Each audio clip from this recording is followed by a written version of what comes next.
So mga master, dito tayo ngayon sa Antipolo papuntang Shell Boso-Boso.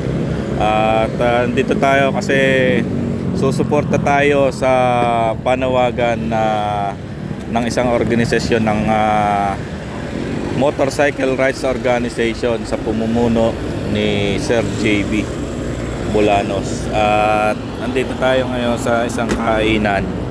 Nag-almusal lang muna tayo at papunta nga tayo ng Boso-Boso.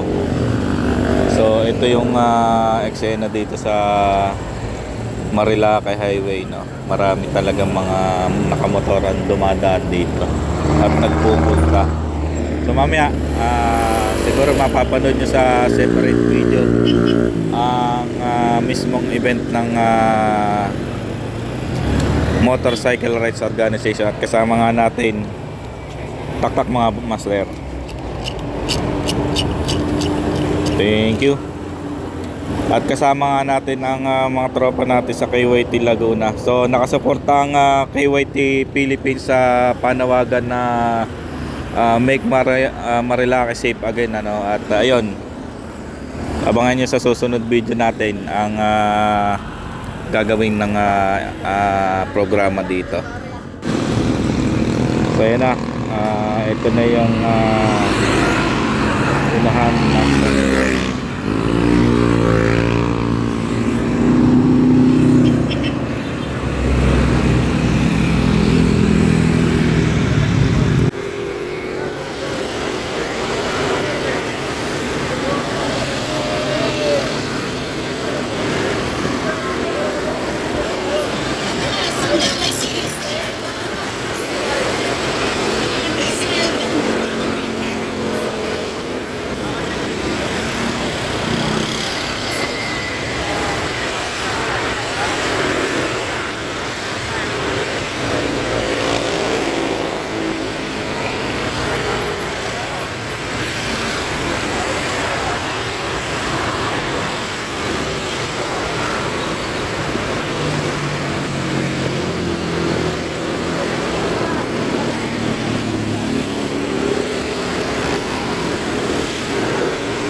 ayan po ang grupo ng angkas. Yan.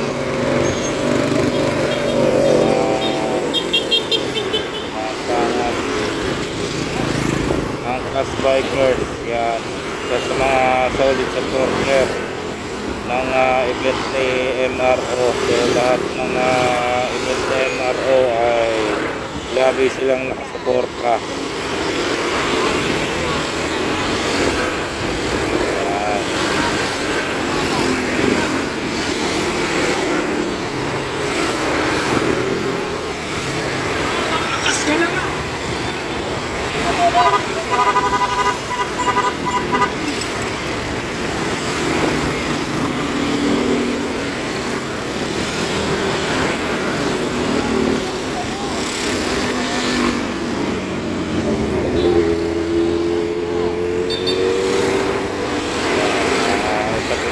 Motorcycle Club.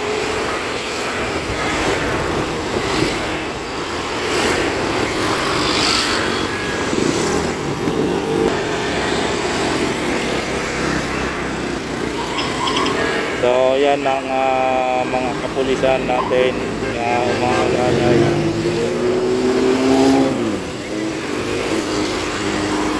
Kapulisan LTO ay kasama rin po sa event na to. HTG, LTO at PNP po ay kaisa sa event nito dahil sila mismo ay nahihirapang sugpuin ang mga pasaway na riders sa Marilake na pinagmumula ng aksidente. Yan. Ayan ang mga ride guardians. Sila yung mga nagmamarsyal sa mga event ni Marilake.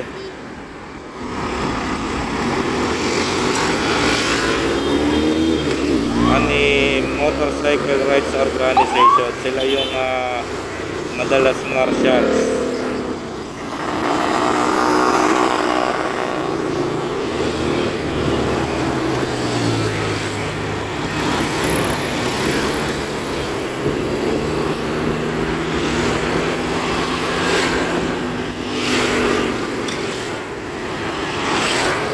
Yan, mga individual, mga motorcycle club, mga non-government organization ay kaisa sa panawagan ibalik na ligtas ang Marilake.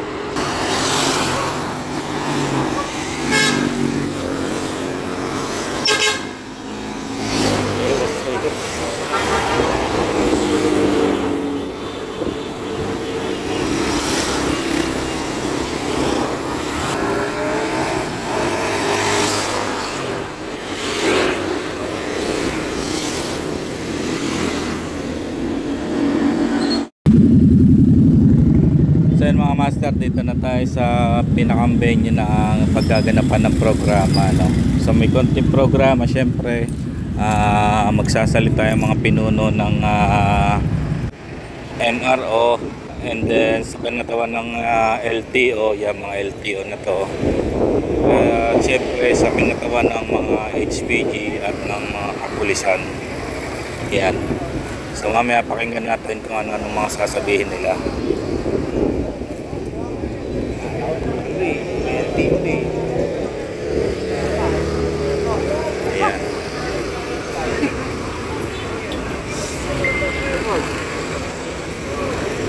LTO.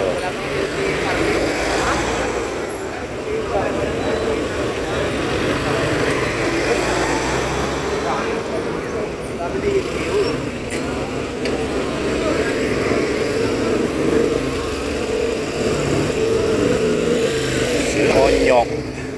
Si Kamote General yun